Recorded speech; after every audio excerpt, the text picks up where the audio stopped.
Have you ever thought, oh, if I could only change my husband? Yeah. Well, I mean, there are going to be times where you really do want to change your husband. Maybe he's drinking too much, or you've caught him looking at pornography again, or he seems to be kind of harsh with the kids and it's sort of breaking your heart, or maybe he just seems a little bit self-centered and he's off, golfing or playing video games all the time or whatever, and you're thinking, I want to change my husband.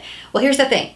You don't have the power to change your husband, but there is a person who does have the power. That would be Jesus. Yes, he can even change a person's heart. You can read about that in Ezekiel 36, that God can change the hard heart into a softened heart, that he can change hearts. That's fabulous news for us. So I know you're tempted to criticize him, point out his flaws, tell him what his problem is, or maybe just whine to all your girlfriends about your husband, or maybe just drown in a pity party. I know all those things are so tempting, but really, they're not terribly productive.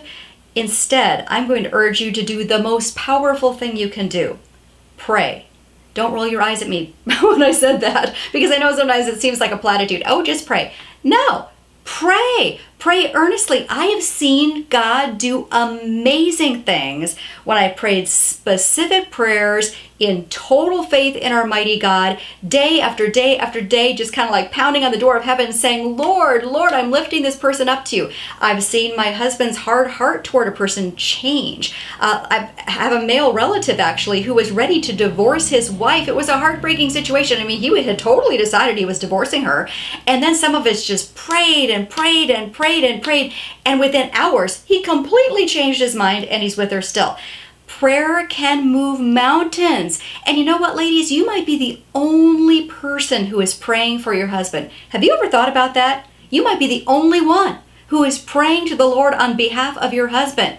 We are our husband's helper. Genesis 2:18, God says, it's not good for the man to be alone. I will create a helper suitable for him.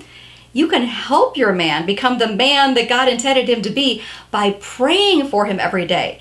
And let's keep in mind too, James 5:16, the prayer of a righteous person is powerful and effective.